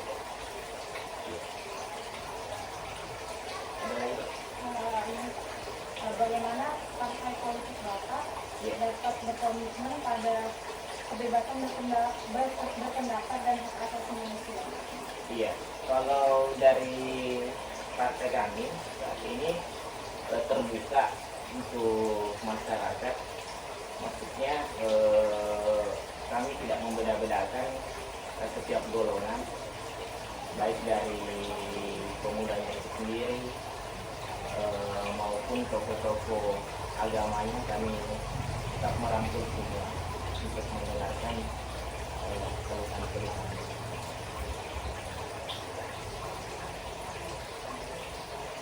Iya. Saya tertanya Pak, kalau misalnya orang asosiasinya misalkan anggota DPR itu harus boleh independen atau harus ada partai yang mendukung? Iya. Kalau di dalam sistem demokrasi kita kan ada yang namanya DPRD, ada yang namanya DPD. Ya. Kalau DPD, Dewan Perwakilan Daerah itu dia tanpa pakai kendaraan atau partai politik.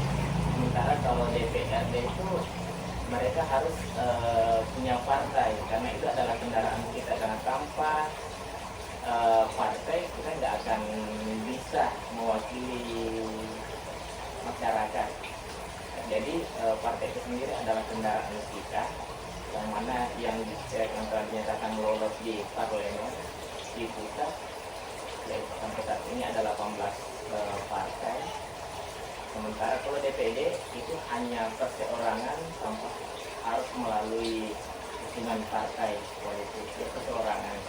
Dia hanya didukung oleh masyarakat sendiri dengan melalui pengumpulan KTP itu. Kalau kalau DPRD kota, DPRD provinsi atau DPRD pusat, tentunya harus dari kendaraan partai, salah satu partai politik yang terdaftar.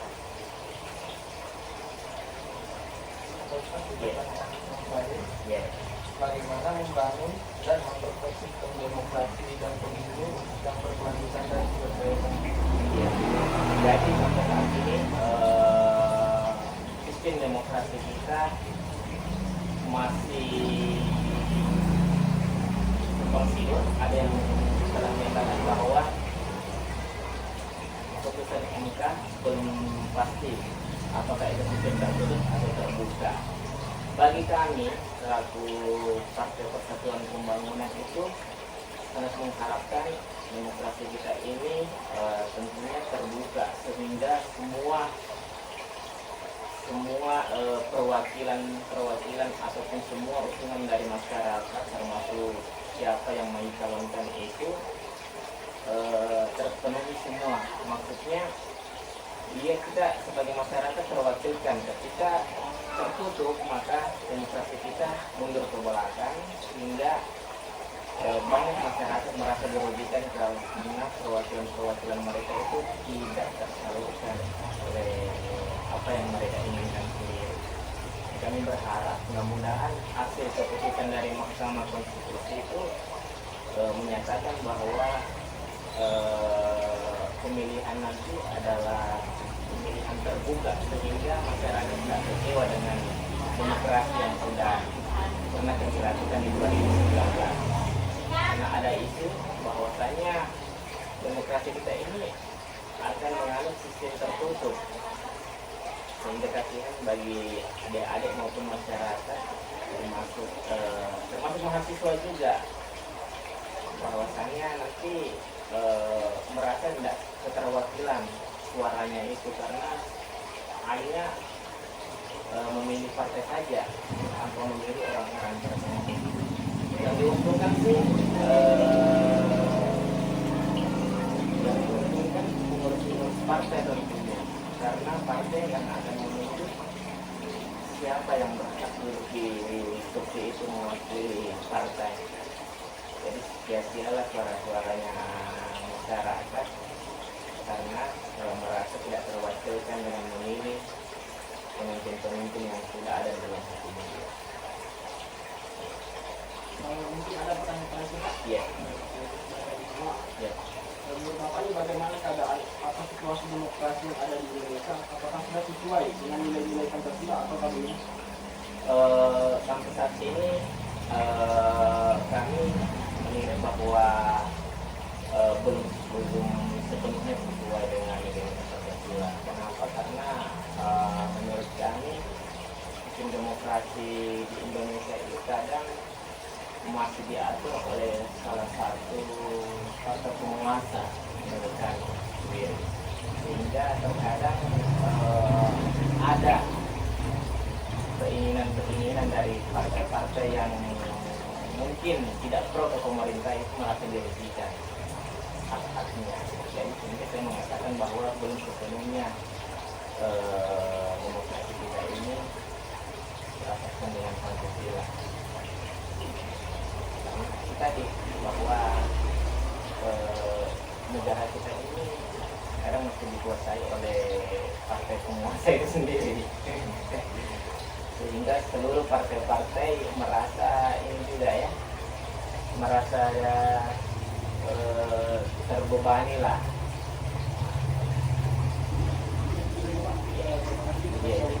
Tapi ini dulu deh.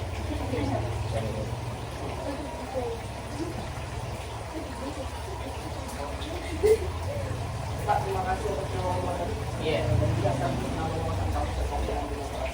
Kita belajar bersama deh ya. Saya juga bukan kader politik, saya baru belajar juga seperti kalian. Begitu selesai kuliah kemarin, ya hanya karena saya dekat dengan masyarakat, terutama masyarakat nelayan di wilayah kita ini, mereka menulisnya sebagai perwakilan muda. Jadi saya bukan orang politik asli, saya bukan kader, tapi kalau persoalannya masyarakat, saya sangat pro kepentingannya masyarakat. Jadi saya bukan elit politik yang mempermainkan keinginan masyarakat. Siap? Nah ya. Ada lagi? Santai aja, Dek. Santai aja.